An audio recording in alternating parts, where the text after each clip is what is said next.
Carl Jung, studiuesi i madh i shpirtit njerëzor, tha njëherë se shpirti i një gruaje fsheh sekrete që bota ndoshta kur nuk do t'i kuptoj plotësisht. Sekrete që nuk gjenden në libra, që nuk shqiptohen me zë, e që nuk mund të shihen me sy të lirë. Por kur një grua mban brenda vetes një forcë të thellë shpirtërore, ajo lë gjurmë të padukshme për syt, por të dallueshme për shpirtin. Këto gjurmë nuk kanë të bëjnë me bukurinë e jashtme, me pasurinë apo me statusin shoqëror. Nuk janë arritje që mund të renditen në një jetë shkrim. Janë forca të heshtura që formsojnë dritën e saj të brendshme, mënyrën se si ajo ecën nëpër jetë dhe atmosferën që ndryshon sapo ajo hyn në një dhomë. E vërteta është, shumica e njerëzve nuk i kuptojnë gratë të tilla. Disa ndihen tërhequr ndaj tyre si fluturat ndaj një flake të vjetër, ndërsa të tjerët ndihen në siklet apo të frikësuar, pa e ditur pse. Por ai që mund të shohë përtej fasadës, sheh diçka të jashtëzakonshme. Sot flasim për 6 shenja të fshehta të grave me energji të lartë shpirtërore, të frymëzuara nga psikologjia e Carl Jung dhe koncepti i feminitetit të shenjtë. Secila prej këtyre shenjave është më shumë se një tipar karakteri, është një lloj inicimi, një tregues pse gratë të tilla jetojnë ndryshe, ndjejnë më thellë dhe mbartin një dhuratë të madhe, por edhe një barë. Këto cilësi të gruas shpirtërore janë studiuar në psikologjinë jungiane përmes arketipeve femërore dhe punës me të pavetëdijshmen kolektive. Qëndro deri në fund, sepse shenja e fundit shpjegon pse gratë e keqkuptuara shpesh janë më të fuqishme dhe pse vetmia shpirtërore është dëshmi e vërtetësisë së tyre. Shenja e parë, prania e heshtur që ndryshon energjinë. Imagjino një dhomë plot me zhurmë, të qeshura dhe biseda sipërfaqësore. Pa pritur hyn një grua e qetë, pa kërkuar vëmendje. Megjithatë, atmosfera ndryshon. Bisedat ndalen për një çast, njerëzit ngritin syt dhe ndjejnë diçka që nuk mund ta përshkruajnë. Kjo është shenja e parë e fshehtë e forcës shpirtërore femërore, aura e pranisë së heshtur. Carl Jung e quante këtë personalitetin mana, një njeri që rrezaton një energji misterioze, gati magjike, duke bërë që të tjerët të ndjejnë se po hasin diçka më të madhe se e zakonshmja. Nuk ka të bëjë me pamjen apo sjelljen e qëllimshme. Është një autoritet i qetë, natyral, që nuk ka nevojë për fjalë. Një grua shpirtërisht e fortë rrezaton qetësi që ka më shumë fuqi se çdo fjalë e shqiptuar. Heshtja e saj i shqetëson ata që janë mësuar me zhurmë dhe shpërqendrim dhe njëkohësisht i tërheq ata që e ndjejnë si një qendër pa qeje. Kjo prani nuk mund të luhet apo të imitohet. Ajo lind nga betejë të panumërta të brendshme, të fituara në heshtje, nga stuhit që askush nuk i ka parë, nga urtësia e një gruaje që ka kaluar nëpër errësirën e vet të brendshme dhe është kthyer e shndërruar. Jung e pa këtë prani si mishërimin e feminitetit të shenjtë, një forcë arketipike që prek hyjnoren pa rituale të jashtme. Një grua që ka bërë punën me hijet e saj mbart një autenticitet që të tjerët e ndjejnë instinktivisht. Njerëzit rrallë mund ta shpjegojnë pse ndihen tërhequr ndaj saj, thjesht ndjejnë se ajo mban brenda vetes diçka të lashtë, të përjetshme. Energjia e saj nuk kërkon vërtetim, ajo thjesht ekziston. Dhe kjo ekzistencë e vetme ndryshon atmosferën e çdo vendi ku ajo shkel. Kjo formë e forcës shpirtërore shpesh shihet në momente të vogla, në mënyrën si ajo dëgjon, aq thellë sa ndihesh vërtet i kuptuar, në qetësinë që ruan në situata kaotike, ose thjesht në mënyrën e natyrshme si është e pranishme në trupin e saj, pa u justifikuar, pa u bërë më e vogël. Kjo është shenja e dytë e fshehtë, por Jung do të thoshte, prania vet nuk mjafton. Pas saj fshihet diçka më e thellë, diçka e lindur nga dhimbja dhe transformimi personal. Shenja e dytë, plaga që shndërrohet në urtësi. Çdo grua me energji të fortë shpirtërore mban brenda vetes një plag të thellë. Nuk e kam fjalën për gërvishtjet e vogla të jetës, por për një lëndim themelor aq të thellë, sa e ka detyruar të hyjë në dialog me shpirtin e vet. Ndoshta ishte humbja e një dashurie të madhe, një tradhti, një fëmijëri e mbushur me keqkuptime ose vetmia e dhimbshme e ndjesisë se është gjithmonë ndryshe. Plagët e tilla shpirtërore nuk janë rastësi në rrugën shpirtërore. Carl Jung e quante këtë parim shëruesi i plagosur. Në psikologjinë e shpirtit femëror, ai vërente se ata që kanë vuajtur thellë, shpesh zhvillojnë një aftësi gati mbi natyrore për të udhëhequr, shëruar dhe frymëzuar të tjerët.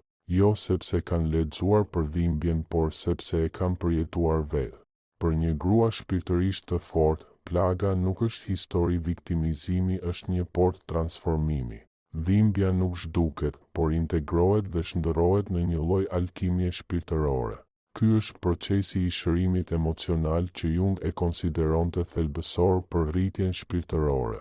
Ndërsa të tjerët kalojnë jetën duke fshehur plagët e tyre, ajo i integron të vetat. Ato janë si një hartë hyjore që u tregon të tjerëve rrugën përmes errësirës. Ajo nuk i mban si medalje, por as nuk i fsheh. Janë thjesht pjesë e historisë së saj, kapituj të dhimbshëm që e kanë thelluar kuptimin e saj për natyrën njerëzore. Prandaj ajo nuk tronditet kur përballet me dhimbjen e të tjerëve. Nuk gjykon, nuk ngushëllon me fjalë boshe. Shikimi i saj thot qetësisht, e di ku je, kam qenë atje, dhe kam mbijetuar. Pikërisht për këtë arsye njerëzit i besojnë. I hapen, i tregojnë sekretet më të errëta dhe ndihen të sigurt edhe në thyrjen e tyre. Ata e ndjejnë se ajo nuk ka frikë nga hijet e tyre sepse i ka përqafuar të vetat. Nuk flet nga teoria, por nga përvoja. Ka kaluar nëpër luginën e lotëve dhe prej saj ka dalë jo më e ashpër, por më e butë, më e dhëmbshur, më njerëzore. Kjo është një nga tiparet më të dallueshme të grave shpirtërore në mësimet arketipike të Jungut. Plaga është shndërruar në urtësi. Dhimbja është bërë forcë, dhe pikërisht për këtë arsye prania e saj ka thellësi. Por ekziston edhe një shenjë tjetër, ajo që shpjegon pse ajo sheh gjëra që të tjerëve u mbeten të fshehta. Shenja e tretë, intuita që lexon gjuhën e fshehtë të botës. Jung ja kushtoi jetën studimit të pavetëdijshmes, atij oqeani të madh nën sipërfaqen e sjelljes njerëzore, ku fshihen motivet, frikat dhe të vërtetat. Një grua me energji të lartë shpirtërore është thellësisht e lidhur me këtë të pavetëdijshme kolektive. Intuita e saj nuk është një ndjenjë e paqartë apo rastësi. Ajo është një perceptim i qartë, i mprehur nga heshtja, i formuar nga dhimbja dhe i përsosur nga vjet të tëra vëmendje ndaj asaj që mbetet e pathënë ndaj rrymave të holla që lëvizin realitetin njerëzor. Ajo sheh përtej sipërfaqes. Vëren shprehjen e çastit të dhimbjes pas një buzëqeshjeje të sforcuar, shikimin e shkurtër që tradhton një gënjeshtër. Ajo dëgjon atë që nuk thuhet në biseda, ndjen tensionet mes fjalëve, emocionet që të tjerët as që i vënë re. Për të, realiteti ka shtresa dhe ajo mund të lexojë atë që të tjerët nuk e shohin. Kjo intuit është një nga tiparet më të forta, por edhe më sfiduese të grave shpirtërore.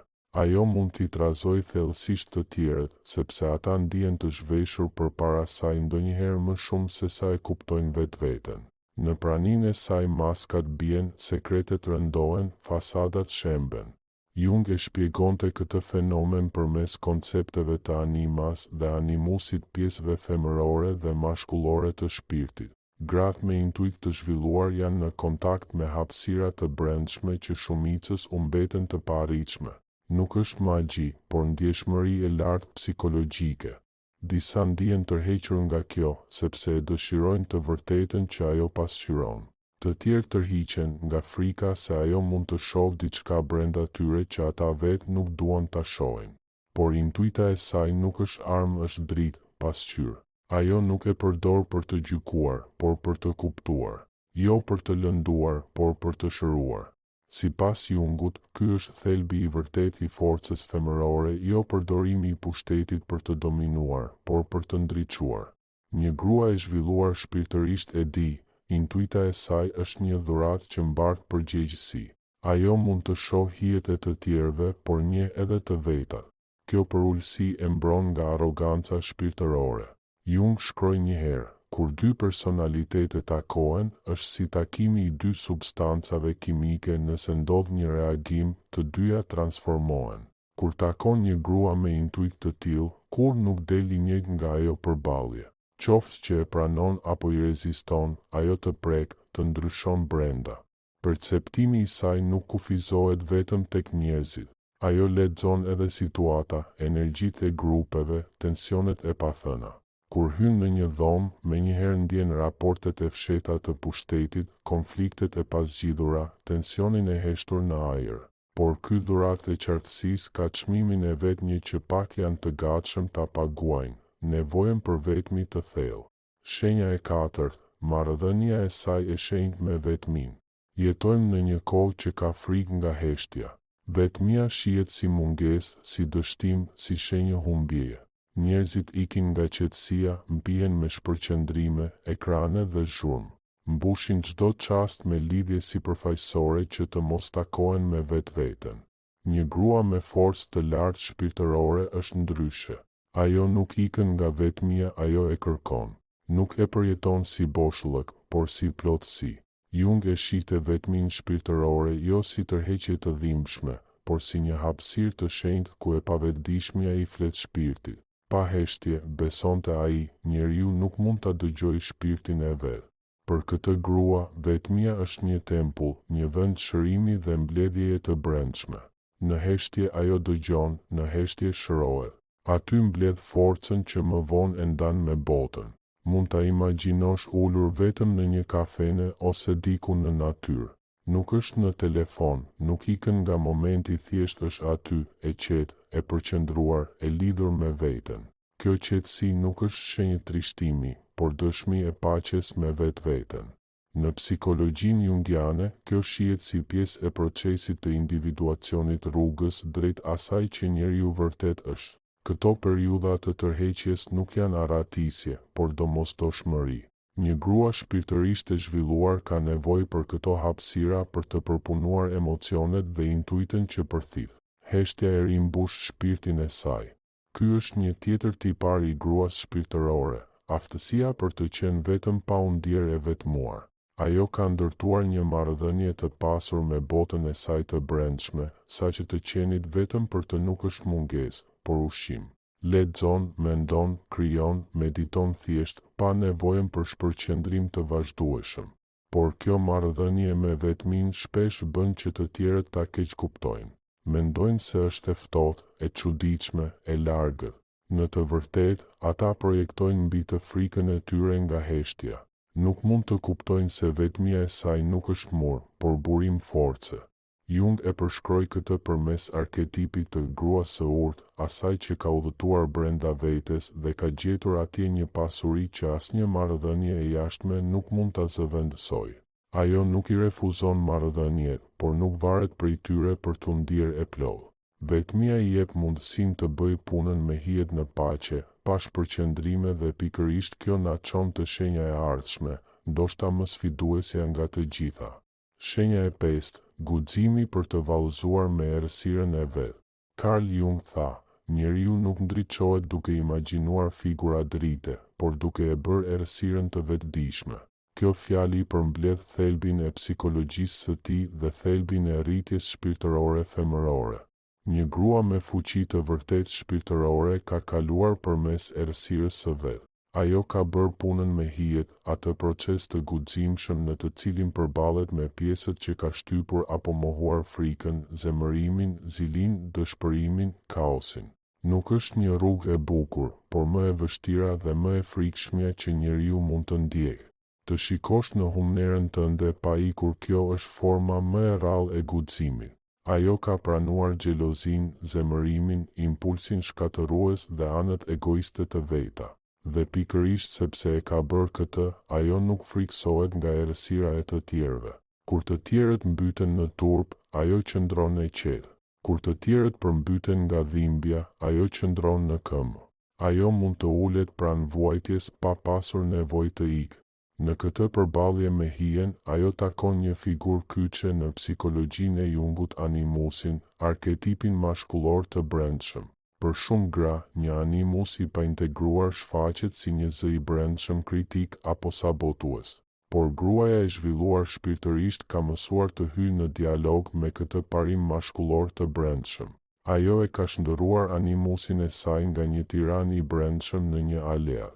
Ajo integron qartësinë e tij, logjikën dhe vendosmërinë, pa humbur thelbin e saj femëror. Forca e saj nuk qëndron në mohimin e errësirës, por në përqafimin e saj. Ajo nuk pretendon të jetë e pastër, e përsosur apo e paprekshme. Ajo e di se plotësia lind vetëm kur drita dhe hija bashkëjetojnë, sepse dritë pa hije është iluzion. Fuqia e vërtet është aftësia për t'i mbajtur të dyja brenda vetes dhe për të përballuar tensionin mes të kundërtave. Jung zhvilloi një metodologji të tërë rreth këtij koncepti. Ai kuptoi se gratë që shpesh keq kuptohen nga shoqëria janë pikërisht ato që kanë integruar aspekte të vetes që kultura do të donte t'i fshite. Ato janë shumë intensive, shumë emocionale, shumë të drejtpërdrejta, shumë të mençura, shumë të fuqishme dhe pikërisht kjo i bën jashtëzakonisht të qëndrueshme. Stuhitë që do t'i shkatëronin të tjerët për to bëhen mësues. Kaosi nuk i thyen i përmirëson. Ato e kanë kuptuar se çdo krizë është një inicim, çdo humbje një mundësi për të lëshuar atë që nuk u shërben më.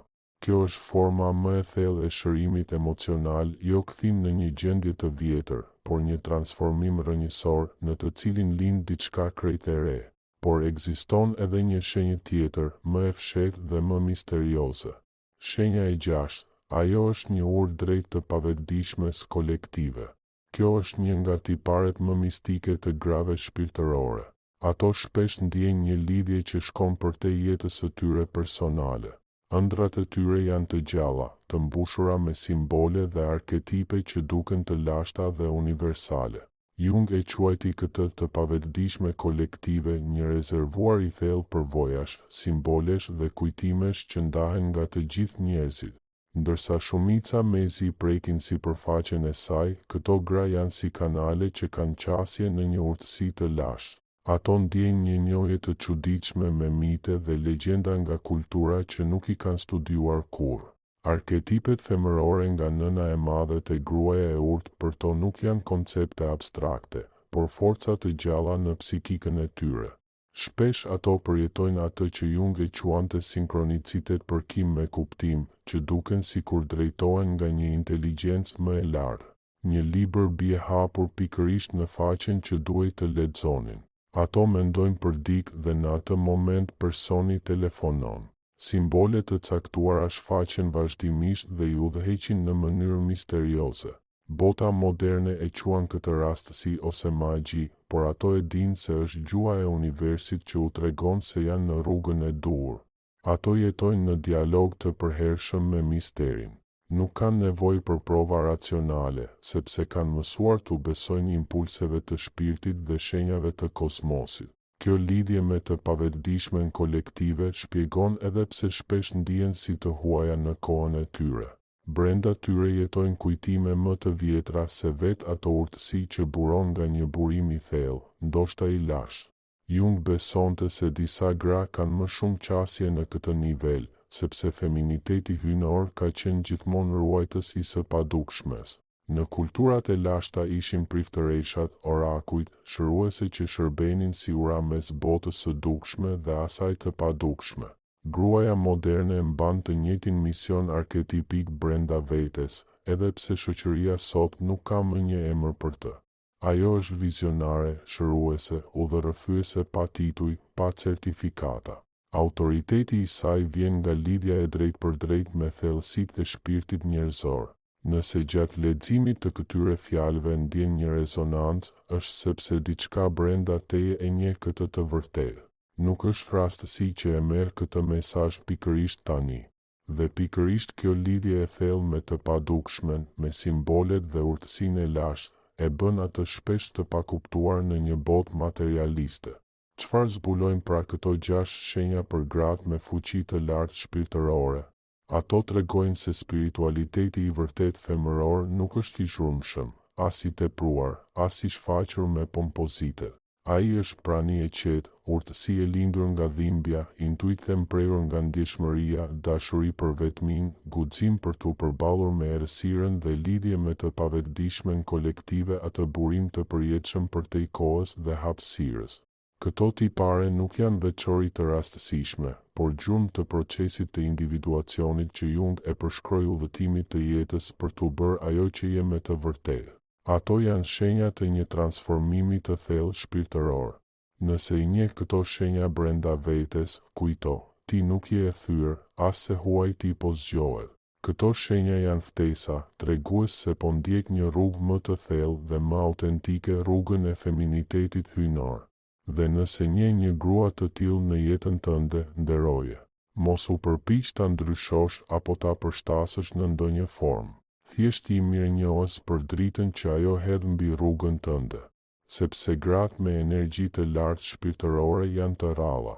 Ato janë njëkohësisht të brishta dhe të pathyeshme, të buta dhe të egra, njerëzore dhe përtej njerëzores. Ato mbartin në vetvete paradoksin e vetë jetës. Jung shkroi: privilegji i jetës është të bëhesh ai që je me të vërtetë. Për këto gra, kjo nuk është rastësi, por thirrje. Është zëri i shpirtit të tyre që nuk mund ta injorojnë pa humbur vetveten. Pyetja e fundit pra nuk është nëse i mban këto shenja, por nëse do t'i pranosh. A do të kesh guxim të jetosh të vërtetën tënde, edhe nëse keq kuptohesh? A do të pranosh forcën tënde, edhe nëse të shoqëron vetmia shpirtërore? A do ta lejosh veten të jesh shumë? Sepse nëse e bën këtë, do të përjetosh premtimin më të lartë të psikologjisë jungiane, se qëllimi më i lartë i shpirtit femëror nuk është t'i shpëtojë dhimbjes, por ta shndërrojë atë në dritë. Fuqia e vërtet femërore nuk lind nga përsosmëria, por nga plotësia, nga pranimi i plotë i njerëzores në vetvete. Gratë që keq kuptohen nga shoqëria janë shpesh më të plota se të tjerat. Rritja e tyre shpirtërore i ka çuar përtej kufive të zakonshëm dhe, edhe pse kjo rrugë mund të jetë e vetmuar, është një nga më të vlefshmet që një shpirt mund të ndjekë. Nëse kjo mesazh për psikologjinë e shpirtit femëror ka prekur diçka brenda teje, ndaj në komente cilën prej këtyre 6 shenjave e njeh më shumë të vetja. Historia jote mund të jetë drita që ndihmon një tjetër grua të ndihet më pak e vetmuar në udhëtimin e saj. Dhe beso, tani ka shumë gra që kërkojnë të njëjtat përgjigje. Në videot e ardhshme do të hyjmë më thellë në secilin prej këtyre arketipeve femërore. Do të eksplorojmë metoda specifike të punës me hijen dhe do të zbulojmë si mund të integrosh animusin për t'u transformuar nga brenda. Kjo është vetëm fillimi i një udhëtimi shumë më të thellë drejt vetënjohjes. Deri në videon e ardhshme dhe mos harro, forca jote shpirtërore femërore nuk ka nevojë të kuptohet për të qenë e vërtetë. Lidhja jote me feminitetin hyjnor nuk ka nevojë për vërtetim të jashtëm. Ti je një urë mes të dukshmes dhe të padukshmes dhe kjo mjafton.